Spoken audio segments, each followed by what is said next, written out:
ဓမ္မမိတ်ဆွေပေါင်းတို့ကောင်းတို့ဒီကနေ့က10ရက်5လ2026ခုနှစ်ဖြစ်ပါတယ်။တုံနာမတောင်းဝင်အုပ်စုကြီးလိန်ညာကောက်ကျစ်ရုံမှမှုများကိုတပ်တင်တဲ့တော့ကျွန်တော်ပူးတွဲပြီးတော့အပိုင်း69နှစ်နဲ့ဆက်လက်ပြီးတော့ဖော်ထုတ်တင်ပြပြီးတော့မှာဖြစ်ပါတယ်။ဒီကနေ့မှာပဲတုံနာမတောင်းဝင်တင်လာတဲ့ post တစ်ပုဒ်ကိုကျွန်တော်တို့အတူလေ့လာကြည့်အောင်။မိုးကုတ်ဆရာတော်ကြီးကိုမမအောင်တော့အခုကြောပါတယ်မိုးကုတ်ဆရာတော်ကြီးရဲ့မိုးကုတ်ဝိနည်းသာစာအုပ်ကြီးရှိပါတယ်။ကလင်ကကျစ်လူအောက်တန်းစာမိကန်တဲ့မိုးကုတ်ဝိနည်းဆရာစာအုပ်ရှိတော့ဘာဖြစ်လဲ။ဒီမိုးကုတ်ဝိနည်းဆရာစာအုပ်ကလူတော်များများမသိပါဘူးကျွန်တော်လည်းမသိပါဘူးဒါပေမဲ့ကျွန်တော်ဒီတိုနာမတောင်းဝင်လိန်နာတွေကိုဖော်ထုတ်ဖို့အတွက်ကျွန်တော်ကိုပုံကိုတူကညှော်လိုက်တဲ့အတွက်ကျွန်တော်ဒီစာအုပ်ကိုရခဲ့တာပါ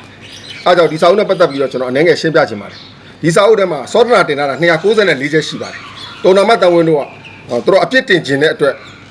300ကျော်တယ်လို့ရှောက်ပြောတာပြောချင်တာပြောပါစာလုံးရဲ့တစ်ခုစီကိုလိုက်ပြီးတော့အမှားအနေနဲ့စီလိုပေါက်ရှာမယ်ဆိုတော့ရှာချင်တော့ရှာလို့ရပါတယ်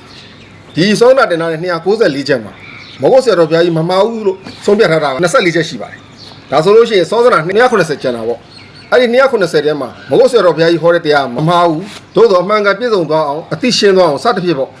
အကြောင်းမျိုးမျိုးနဲ့ပြင်ဆင်တာတွေလည်းရှိပါတယ်ပြီးတော့ပါဠိမှာအနက်မားတွေလည်းအများကြီးရှိပါတယ်ဒီပါဠိမှာအနက်မားဆိုတာလည်းမဟုတ်ဆရာတော်ဘုရားကြီးမှားတယ်လို့တထစ်ချပြောလို့မရဘူးပုံလေးထုတ်ဝတ်တဲ့လူတွေလည်းမှားကောင်းမှားနိုင်ပါတယ်ဒါဆိုညီကုန်းချုပ်အနေနဲ့ပြောရမယ်ဆိုလို့ရှိရင်မဟုတ်ဆရာတော်ဘုရားကြီးတဘောသာသနာလုံးမှာဟောခဲ့တဲ့တရားတွေအားလုံးနဲ့ခြုံကြည့်လိုက်မယ်ဆိုလို့ရှိရင်ဒီမိုးကုတ်ဝင်းနေဆရာစာအုပ်ထဲမှာမိုးကုတ်ဆရာတော်ဘုရားမှားခဲ့တဲ့အမှားမပြောပါတော့ပါဘူးသို့တော်လည်းပဲ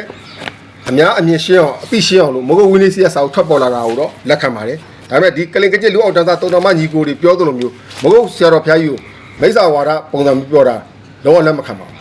ဒီလိုဖောင်ဆက်လေးလာကြည့်အောင်အမြေ3ကနဲ့ရွှေလေးတန်ကကြတာခိုးတဲ့မိုးကုတ်ဆရာတော်ကြီးတဲ့အမှုတော်ကြီးလည်းရှိပါတယ်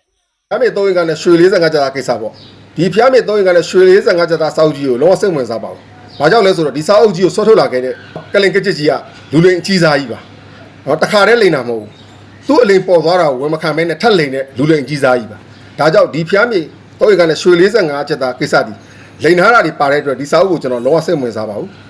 ကျွန်တော်တို့ဗီဒီယိုဖိုင်ဆက်လေးလာကြည့်အောင်အဲ့ဒါတွေရှိပါလျက်နဲ့ဒီ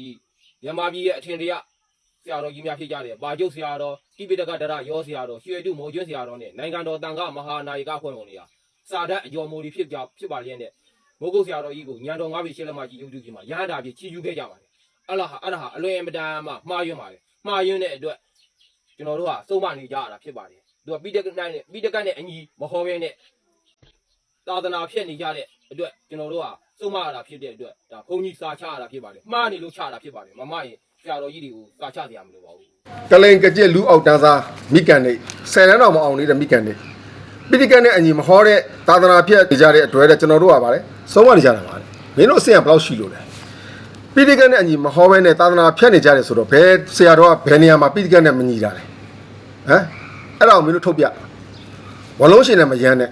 မင်းတို့ညီကိုတွေကဘာမှမတက်ဘူးတက်ရောင်ဝါးနဲ့ကြောင်တောင်ကောင်းလေးဝလုံးရှင်နဲ့မရမ်းနဲ့တိတိကျထုတ်ပြမင်းတို့လိုမျိုးဒီလိုမျိုးဝလုံးရှင်လိုက်ရိုင်းမယ်ဆိုဘယ်သူမှပြစ်မလို့သဘောပေါက်လားတက်တဲ့ဗီဒီယိုဖိုင်တစ်ခုကိုလေ့လာကြည့်အောင်မြန်မာပြည်ထေရဝါဒဗုဒ္ဓသာသနာမှာညီကြောင်မင်းရေခင်းပြဘုန်းကြီးစာချ